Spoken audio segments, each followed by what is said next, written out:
Energy markets climbing back from yesterday's lows as the heat from bank turmoil separately eases. Here with more on all of this, we've got Paul Baiocchi, who is the SS&C ALPS Advisors Chief ETF Strategist. Great to have you here with us in studio. Perhaps we start on the banking turmoil that we've seen play out, and especially as you think about some of the ETF exposure that people may have in their portfolios right now.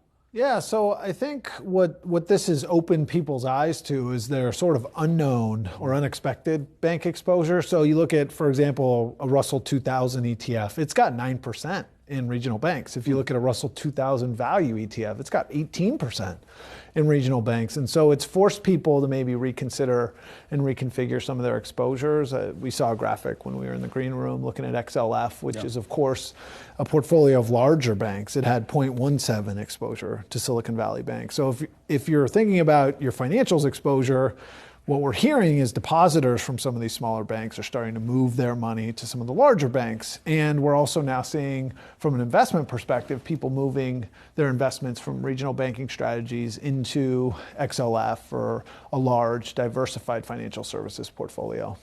Do you think that that is going to bounce back in the other direction at some point? I mean, there's also been a lot of sort of vocal defenders of regional banks, right? And including Janet Yellen today, who was talking about the need to support small and mid-sized banks. From an investment perspective, though, do you think the ship has kind of sailed? Like, how often do the flows, once they leave something, do they come back?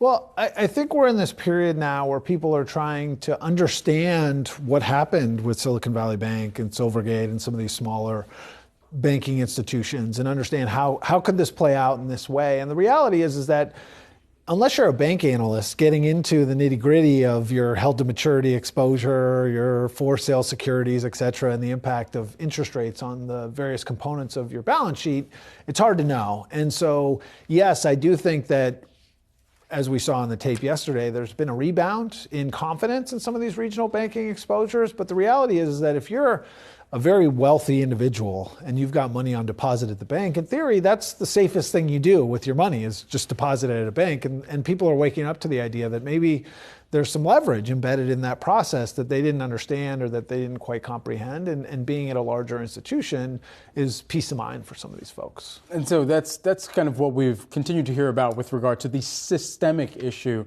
for some of the regional banks, or at least the banks that have been hit hardest amid the turmoil and in some cases have collapsed or had assets seized. Is that kind of mediated or remediated for a lot of the other players in this space? And I guess in other words to say, what is to say that this does not happen or have a broader kind of ripple effect across other banks?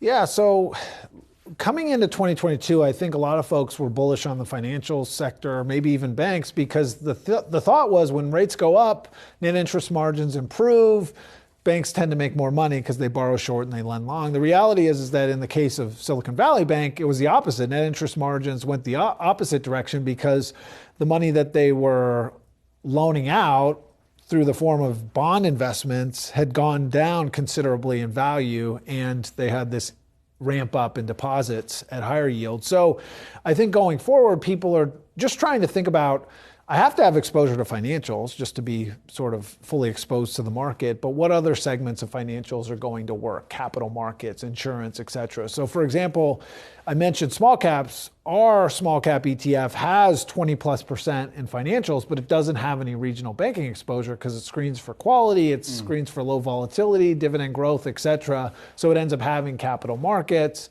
and insurance exposure as opposed to regional banking exposure. And I think by and large, why people are moving to something like XLF and financials is because JP Morgan, these large banking institutions, yeah, they have that traditional lending business, but they have capital markets activities, they have trading activities, they have a diversified revenue base.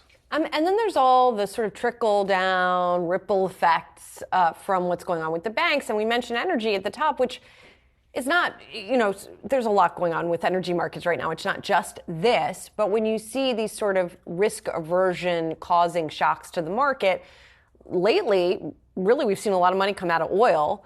And then even though people like oil stocks this year, oil prices are not cooperating. Yeah, so last week, at the end of the week, we got the leading economic index, and that data was pretty bleak, right? And most of the indicators in that are at the very least showing signs of stress in the economy. And I think the market has been focused on the demand side of energy, which has been dragging it down. And the reality is global energy markets are still very tight as a result of the Ukraine conflict and just coming into this cycle, the fact that there has been underinvestment in production globally. And so energy companies, if you look at those within XLE, for example, are still extremely cheap just on a valuation basis relative to where they were even at the beginning of this rally. Energy was the best performing sector in the market the past 2 years running. And so you look at the top of the food chain in energy, these companies have free cash flow yields in excess of 10%. So valuations have actually come down despite having rallied 100+% over the course of the past couple of years. So in some ways, this is a short-term market reaction to concerns about a recession and the impact on demand, perhaps